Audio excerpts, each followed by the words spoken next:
But I just wanted to talk to you about the address that His Excellency the President made in Sagana State House, State Lodge, yesterday in the evening. Because as a person from the mountain, I strongly felt duty-bound to unearth and to expose some of the lies that the President told the audience. And one of the things that I noted with the presidential speech is that he contradicted himself. And one of the things that he badly contradicted himself in was saying that he had no hand in the removal from office of the Honorable Rigathi Gachagua.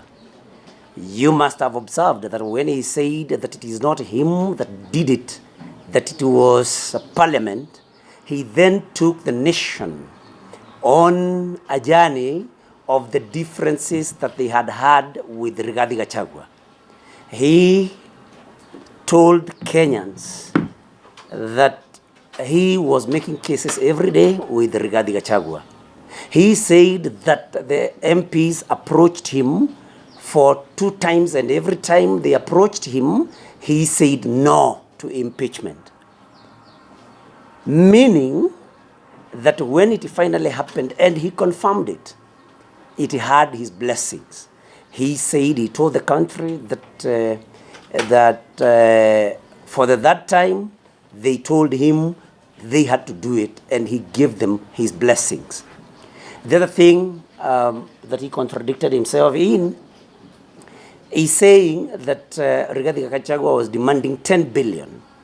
Every one of you knows that there's a time Dennis Itumbi mentioned a figure of 6.4 billion. And there has been many. So you know that the major test of truth is inconsistency. When there is no consistency, then it tells you it is not true. But you know, we have it on Jeff Koinange interview, sometimes in 2022, some 14 days, some 12 days to the elections. He said, there is an interview with Raphael Tuju, who said that William Ruto had demanded money in order for him to support Uhuru Kenyatta then. That is in 2013, explaining that he needed the money to be able to convince his people. So I think William Ruto thought that what he did is what Rigathi Gachagua was doing, because it's out there that he demanded money to support Uhuru Kenyatta. And so the other lie that he told the nation is that the road going to Amunyoro was made by him, and all of us know that that is a road that was opened in 2020, and we have images of Rigathi Gachagua as the member of parliament for Madera then commissioning or joining the tarmacking of that road, and it was opened in 2020. But of major concern to me is a road that he mentioned in Murang'a that does not exist. There is no road in Murang'a that interconnects Kiharu, Maragua, and Kandara, as he said, and maybe I would want to call upon him to go and consult his notes, because there is no such a road. And I want to confirm to you that Mau Mau roads in Murang'a, nothing, not even an inch has been done. And I challenge the president to come to Murang'a, because he's coming there on Thursday, and show any road that has been done, Mau Mau roads in Murang'a. It was not true. But what is concerning me, and the major reason why I thought I need to talk to you, is President Ruto's script that he wants to kill the ambitions of any leader emerging in a mountain. That any leader who shows signs of becoming somebody in leadership in Mount Kenya must be terminated, at least in leadership. And I say this because when Rigathi Gachagua showed that he had the capacity to challenge the president to, you know, in his scheme of alienating the mountain and, of course, killing the future of all the leaders, he had to be kicked out. All those that supported him and had shown, signs of being leaders tomorrow, talk of them, Moses Kuria, Mithika Linturi, and now Dende Nyoro, whom he decided to finish completely last evening. Because it is a contradiction unless there is a new definition of mentoring a leader. You cannot mentor by firing. Unless then we define English, we define this word completely afresh, that you are mentoring Dende Nyoro by firing him. You know, if you ask him, he'll tell you then that he is mentoring Rigathi Gachagua. That's why he fired him.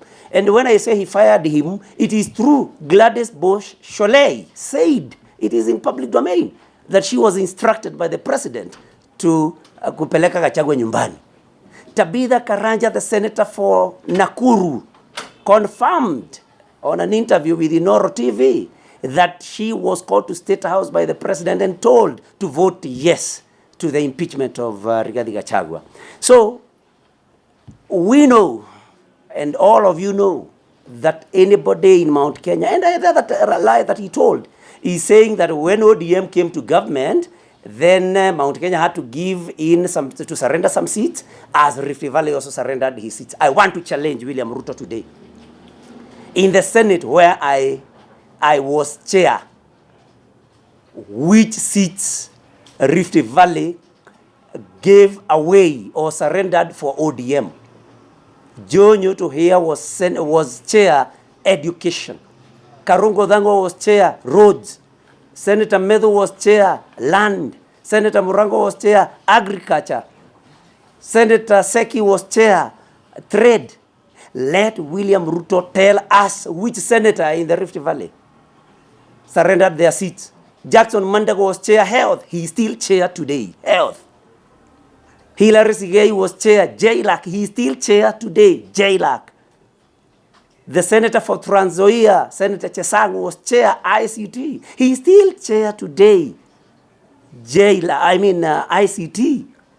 Senator Murgo of West Pokot was chair Labour. He is still chair today. How can we allow the president to tell a lie like that when they were not even intelligent in their script against Mount Kenya? At least they would have, at least transferred Mandago to ICT, Chesang to maybe health or something like that. But they remain as chairs. Let William Ruto today tell us which chair in the Rift Valley was surrendered to ODM. Because, ladies and gentlemen, we must not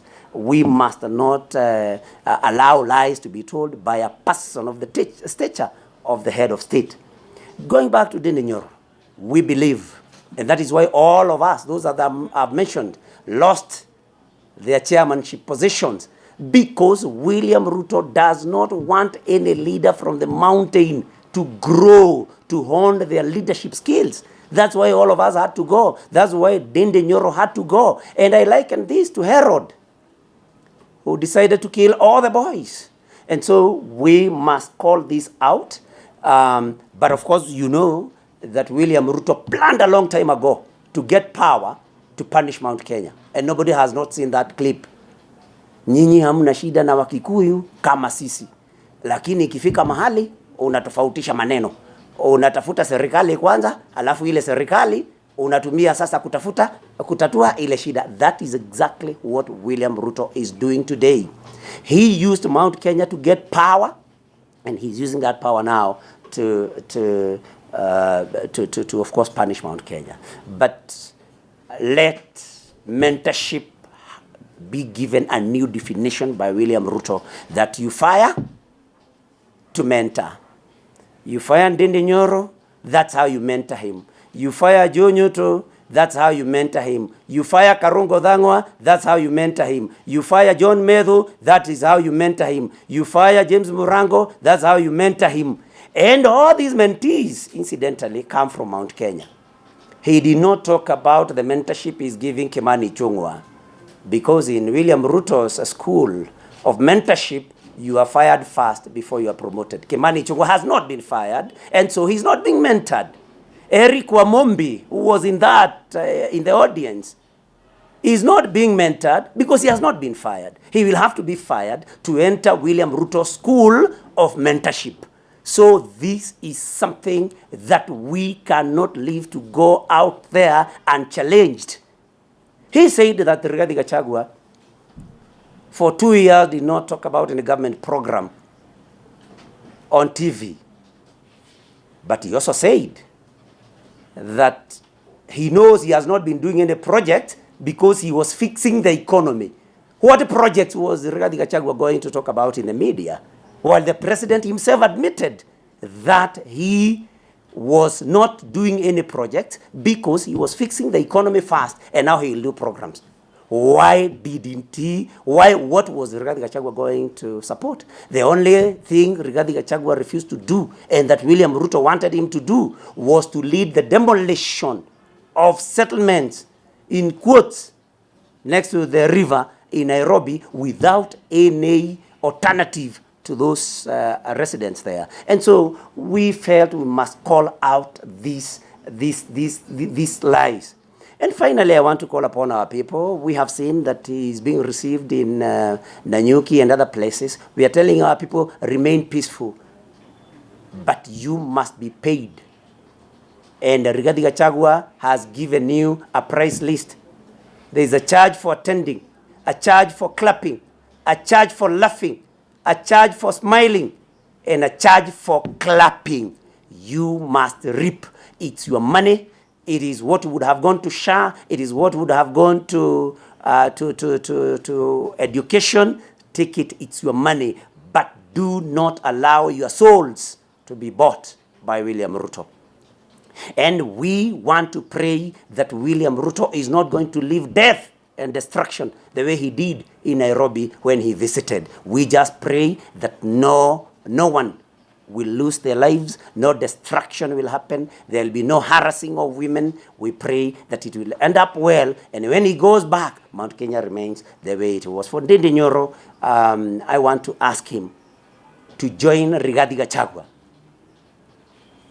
to be able to expose these lies and to tell us how being fired has helped him in being mentored by William Ruto. Because when I checked with Ndindi Nyoro, he said that he talked to William Ruto last in October. Mentorship, again, by no communication. I mentor you by not communicating with you. And when I communicate, I tell the majority leader to fire you. Finally, William Ruto has no friends. Anybody and everybody in Mount Kenya, but we know it's about the community. Anybody and everybody who helped him, actually convinced us to believe in William Ruto, has now been fired. And name them: Rigathi Gachagua, Ndindi Nyoro, Mithika Linturi, Moses Kuria. And please don't tell me that Moses Kuria was not fired. He was fired. You know? If William Ruto wants to fire you, he fires you and makes you an advisor.